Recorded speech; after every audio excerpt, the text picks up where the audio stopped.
Yes, good afternoon, everyone. Without wasting our time, today we shall be looking into a different text titled Second Class Citizen. And Second Class Citizen is an African prose that is recommended in this very text. Now, Second Class Citizen, like I have it here with me, is written by Buchi Emecheta. And in fact, I would recommend that if you would have a very good grasp about this very text, there is the need for you to do a background research, a deep background research into Buchi Emecheta's lifetime and what prompted our style of writing. Just like any other typical writer, or let me be specific, let me say African writer, for you to have a good grasp of that very element that serves as a catalyst to what they write on or what they write about, then there is the need for you to run a very deep background check about what prompted them to write. So for you to understand writers like Oshundare, Achebe, and the likes, I think it's paramount that you do your little assignment on who Buchi Emecheta is. So Buchi Emecheta actually is born Florence Onye Buchi Emecheta. She was born as Florence Onye Buchi Emecheta, and she was given birth to in Lagos in 1944. She was given birth to in Lagos in 19. Hello, Mr. Tosin. Yes, sir. Do you want to share your screen? Yes, I would. Oh, okay. Yeah, yes, I would. Thank you very much, sir. So Buchi Emecheta was born in Lagos in 1944. And this particular book we shall be reading was published in 1974. Permit me to share. Let me come in. Okay. All right. So Buchi Emecheta was born in 21st July 1944, and she died in 25 January 2017. And she was a Nigerian-born novelist based in the UK. Plays an autobiography. Notably, she is very popular with novels. And arguably, I would like to call her the Nigerian version of Maya Angelou in terms of writing, not in terms of their life experiences or how good they are, but in terms of their style of writing, I would liken her to Maya Angelou. Now, without wasting time that we do not have, this book to some is an autobiography. Critics believe that it is an autobiography, that it represents, that the events in this text represent the story of our life. That the event in this text represented the story of our life.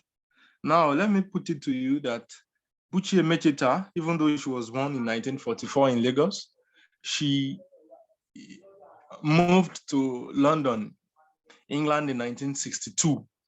And if you do the calculation correctly, that is when she was at the age of 18.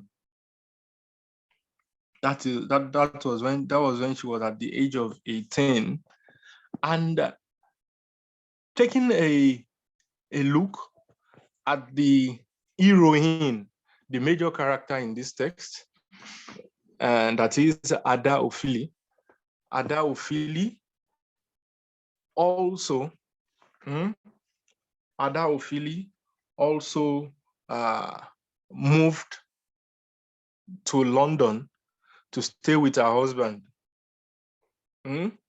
This was also the case. This was the true life story of Buchi Emecheta too. Being an Igbo, she had to move to England to live with a Nigerian student husband. So people believe that this text, people believe that to an extent, that this text represents the story of Buchi Emecheta's life. Without wasting time, let's quickly take a look at this title. When we look at this title, Second Class Citizen, it is actually metaphoric and ambiguous. Let me put it that way. It is metaphoric and ambiguous. Now, metaphorically, when they say second class citizen, it means not up to standard. Is that not what, if something is second class, is that not what you would, what it appeals to you that it means? Second class, not the best, not the first. Aha, that is what second class should, that is what second class should mean to you. Now, in the context of this novel, when we say second class citizen refers to the female gender.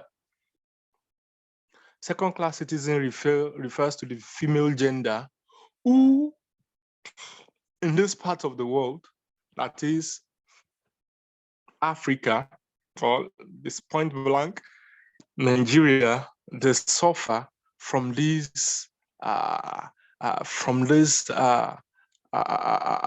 exploitation, from this bias.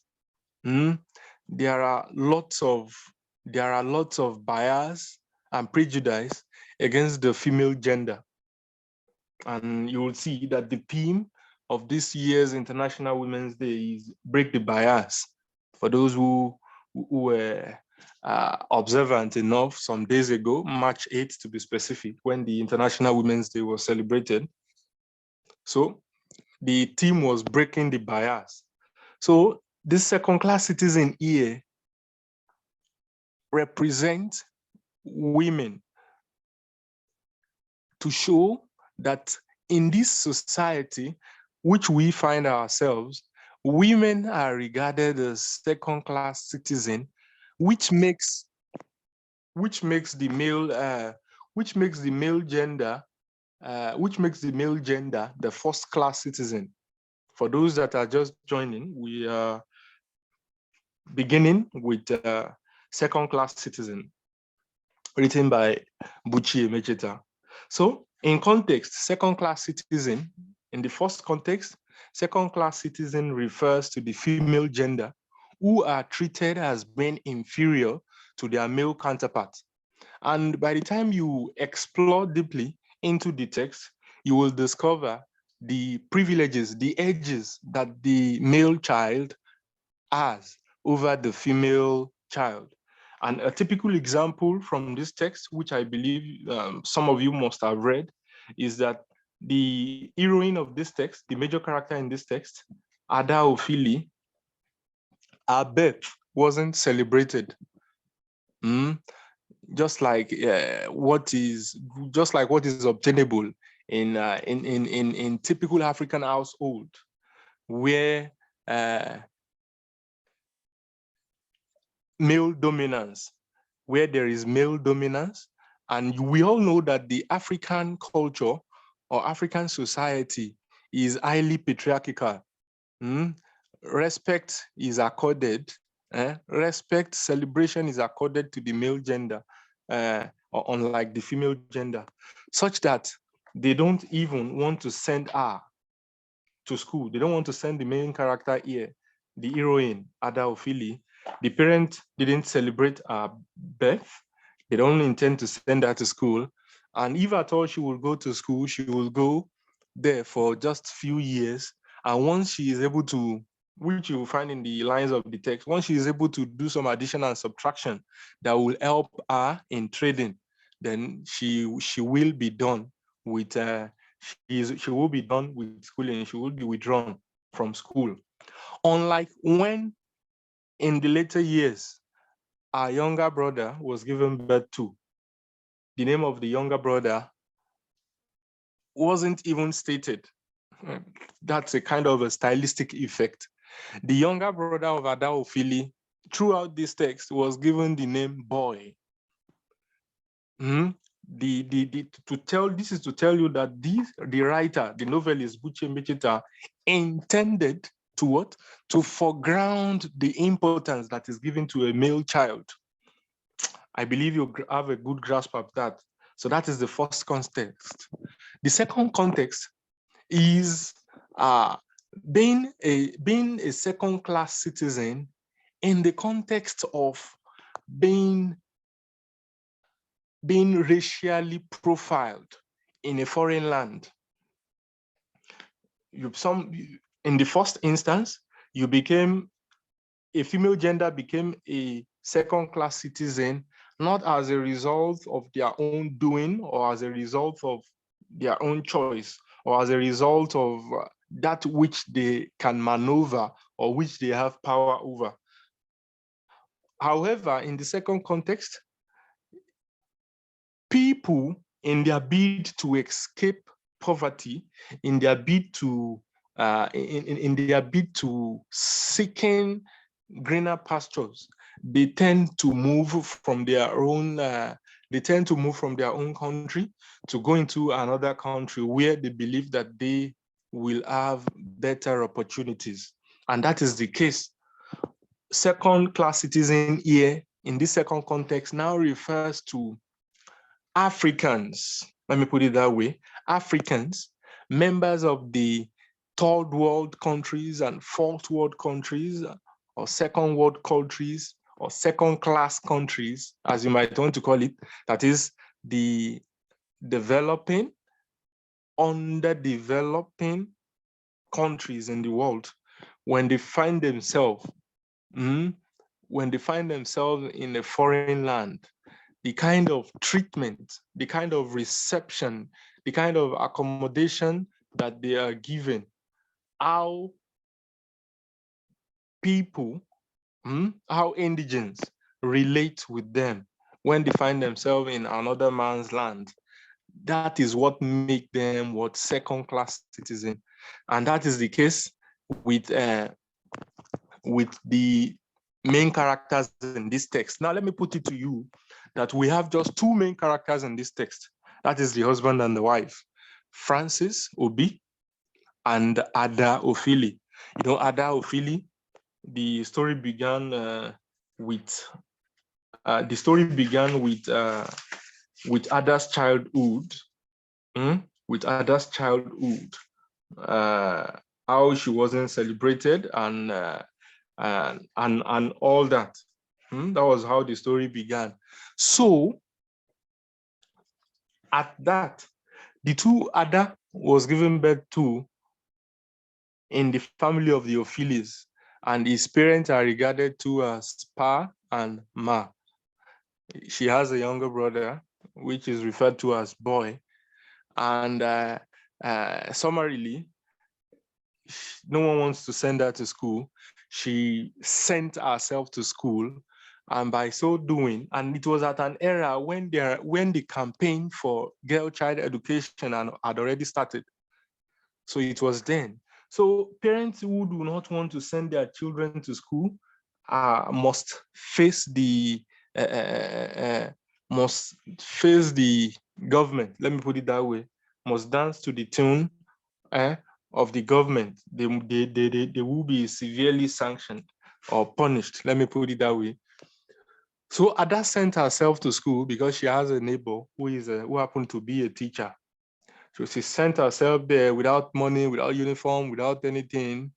And because of inquisitiveness and youthful exuberance and innocence, the teacher, Mr. Cole, actually intended to what? To help her.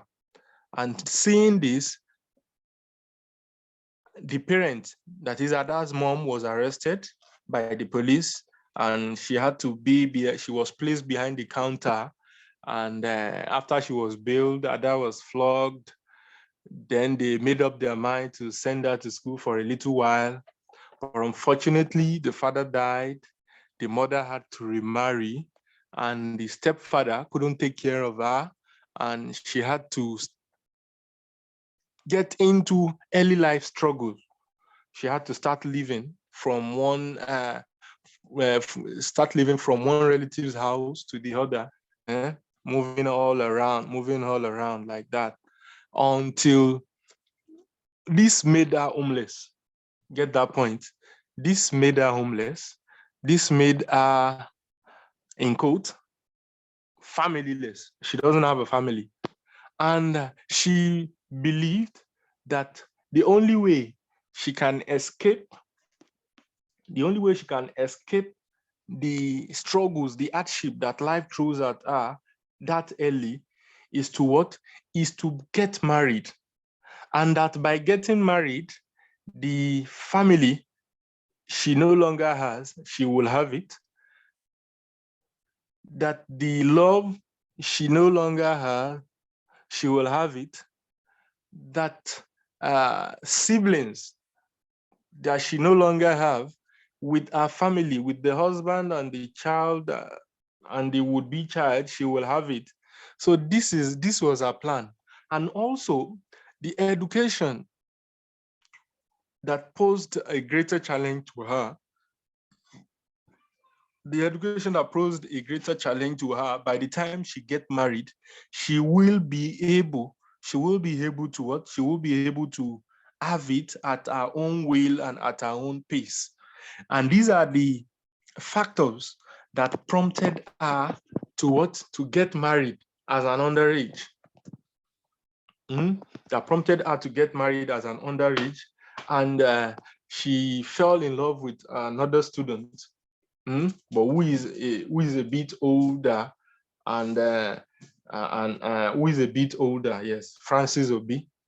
And with the belief that by the time they get married, they would grow to have all the necessary things that will help build or promote what? Marriage. That will help promote a marriage. Now, these are mistakes that people tend to make these days. They go into marriage believing that they will figure things out when they get there. They will figure out things by the time they get into the marriage. So it only turned out that Francis, the husband, is irresponsible. Francis is irresponsible, at least as projected to us, as presented to us by Buchi Emecheta, the writer, because the persona that we have in this text is the voice of Ada, the main character. So when critics, when they delve into reviewing this work, they tend to put a very big blame on the writer for not giving Francis a voice so that he can defend himself. Please, can you hear me?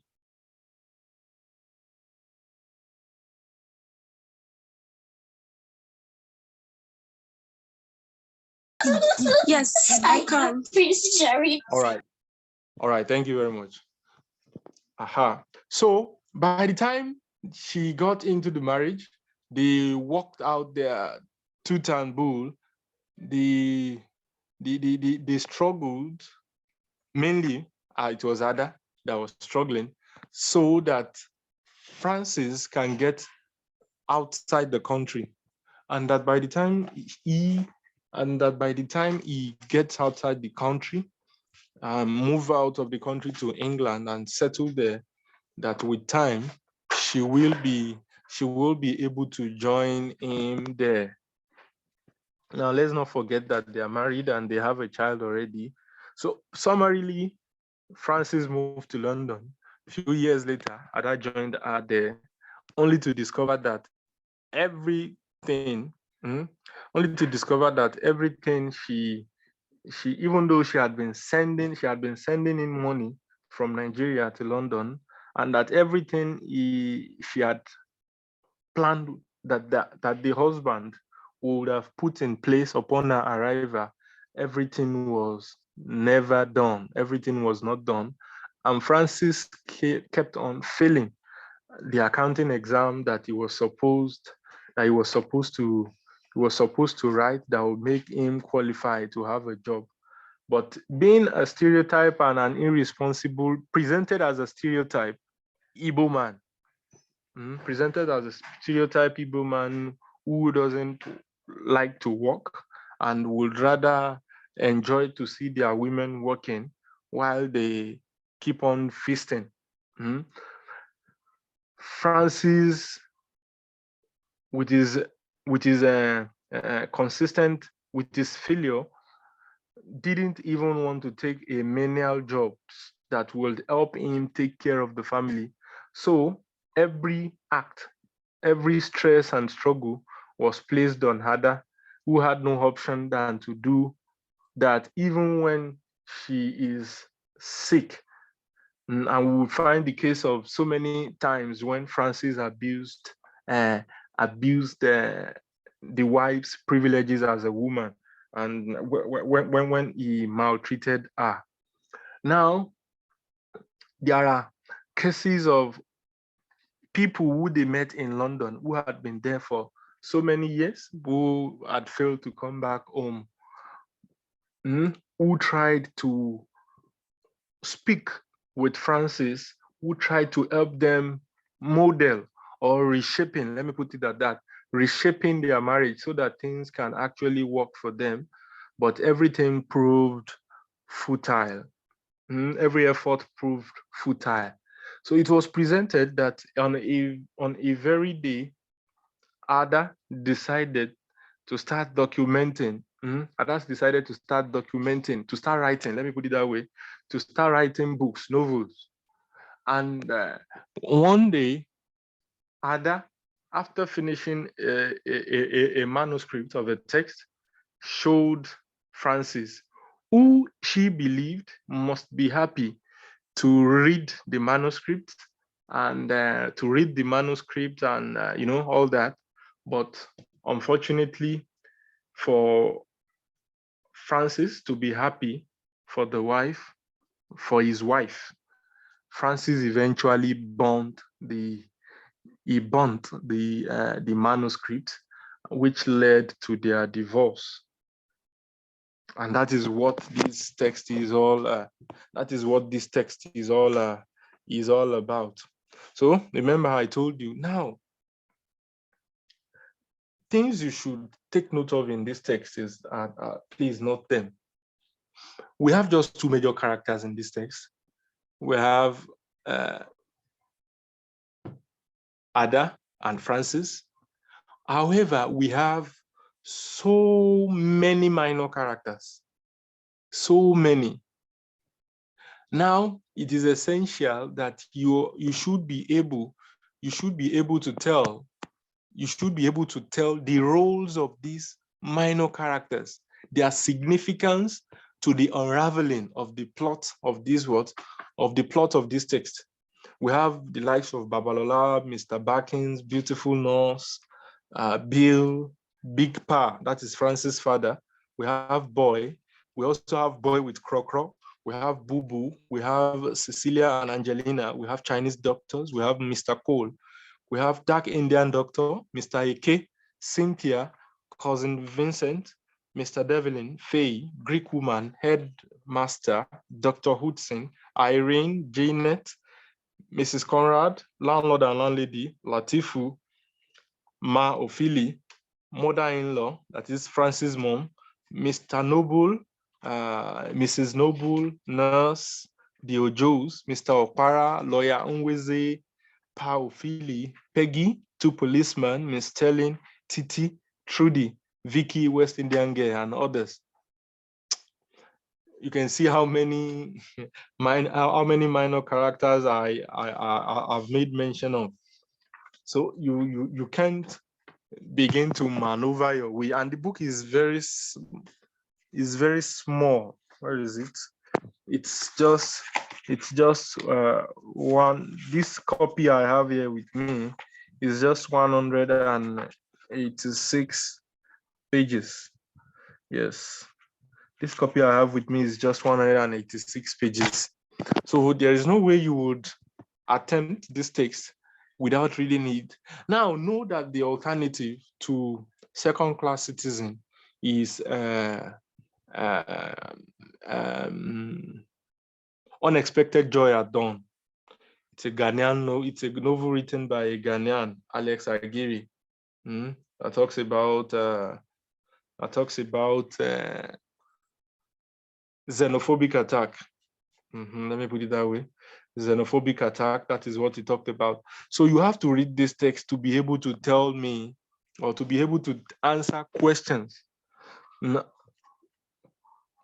be able to answer questions that you are given. Now, this novel is built on some major themes.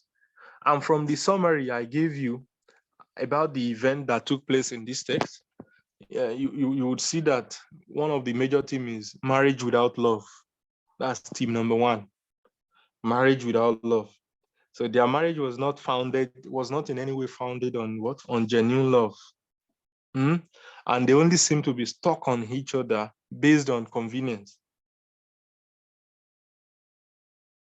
Ada was sticking because she has no relative. Then Francis also was saying Ada as a blessing. And both of them obviously were underage. The naivety or the inexperience that comes, which led to the way this book eventually unfolded, is what I would liken to what is obtainable in Tyler Perry's Acrimony. I would relate the two together too. Now, apart from the theme of marriage without love, another theme that is central to this text is a successful marriage is a reciprocal relationship. A successful marriage is a reciprocal relationship. What is good for the goose is good for the gander. Or let me say reciprocal. Okay, respect is reciprocal. That's what they say. Love also is reciprocal. You don't put in, if a marriage, if a relationship will be successful, then the effort shouldn't be one-sided. The effort shouldn't be one-sided. It should be a balanced one. I believe you understand that. The effort should be a balanced one, not that it is the only, not that it should only be the, not that it should only be the husband that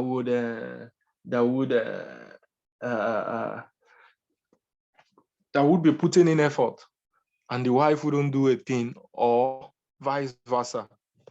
Another theme in this text is a successful marriage. Another theme in this text is that a stubborn female.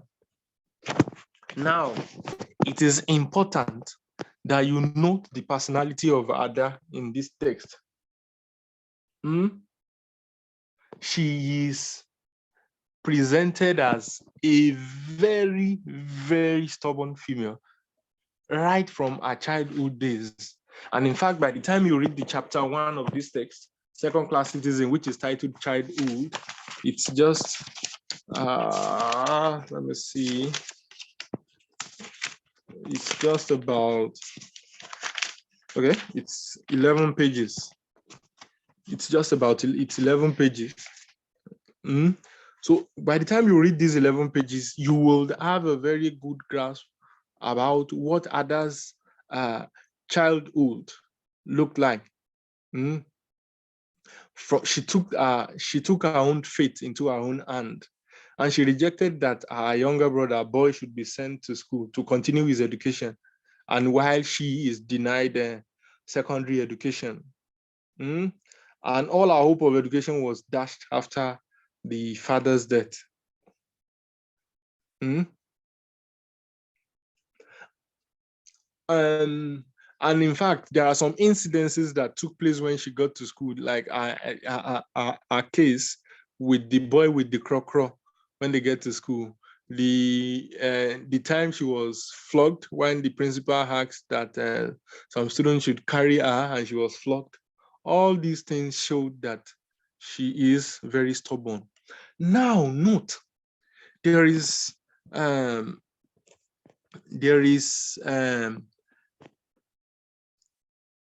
character, or let me put it that way. There is a character in this text. There is a character in this text that is referred to as presence.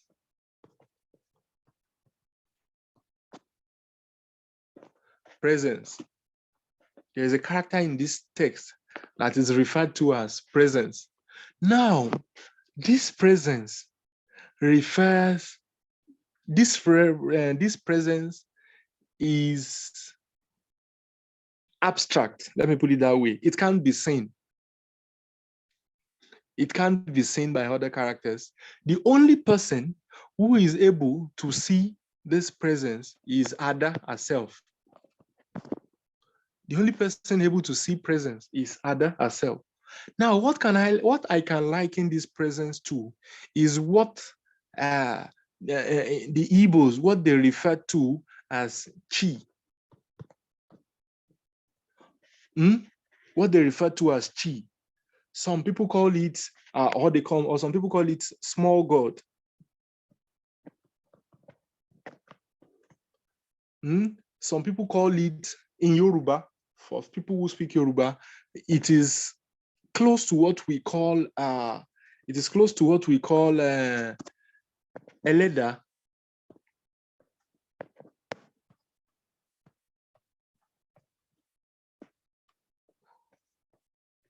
It is close to what we call as what we refer to as Eleda, or what some people call Ori. It is very close to that. What people call Ori, or what some people call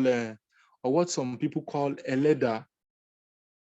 So presence is Ada's chi. And she is the only one that is able to see and communicate with her chi. And now, what is the significance of this chi? It is this chi that always guides her. It is this chi that always guides her during her childhood days. Before she takes a step, before she performs an action, before she will find herself doing anything at all, it is this chi that will tell her what to do. And at times, this chi, I think it was presented once or twice in the text, when this chi put her in trouble, because there was a time when the principal hailed. That was what led to her being flogged. She was laughing. She was laughing. She was relating something with her chi, and while the principal was discussing something very serious. So as a result of that, the principal believed that she must have been paying no attention to all he has been saying, and that she wasn't taking things serious as she is expected to, which made her to be flogged. Now, another significant thing to note about this presence is that Adas was only able to communicate with her presence when she was in Nigeria. She was able to communicate with her presence when she was in Nigeria. That is, when she was in Lagos, she was able to work with her chi. But by the time she moved to London,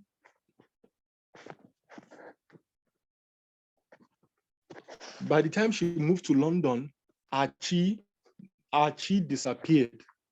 She was no longer able to communicate with her chi.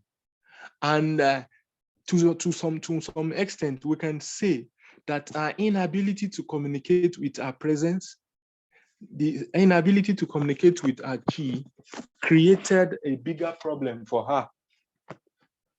This created a bigger problem for her, which eventually led to a failed marriage. Another thing about this text is referred to as feminist temper. So people believe that Ada is a feminist, and there is no doubt about it that the author, that is Florence Buchi Emecheta, is a feminist. So everything about this narration was given from the female point of view. Everything about this book was given from the female point of view. And another theme is what? Irresponsible husbandhood. Irresponsible husbandhood. Then the two last themes is what? The presence as the determiner of life. That's the presence I discussed here with you. And the next is what? The concept of second-class citizen, which I started with. The two concepts of second-class citizen, female being second-class to male, and the second one is that, or the other one is that an African, an immigrant who finds himself in a foreign land will never be treated with utmost regard or respect.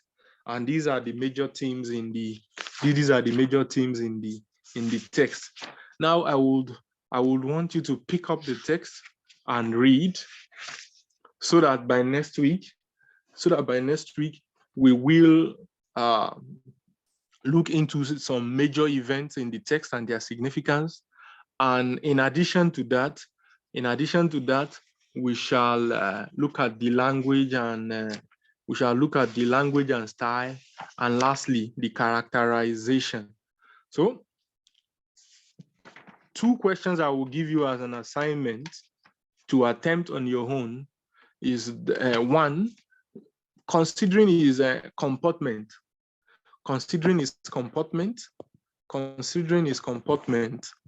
assess Francis as a villain. Considering his comportment, assess Francis as a villain. Then the second question, there were two corporal punishments. Two corporal punishments are served on Ada. What do these say about her? Two corporal punishments are served on Ada. What do these say about her? So the first question is asking you about Francis, while the second question is asking you about Ada. And there is a model question. I would let me see if I can share, if we still have the time. The question says, discuss second-class citizen as a novel erected on conflict. Discuss second-class citizen as a novel erected on conflict. Discuss second-class citizen as a novel erected on conflict. I'm trying to see. If I'm able to share that.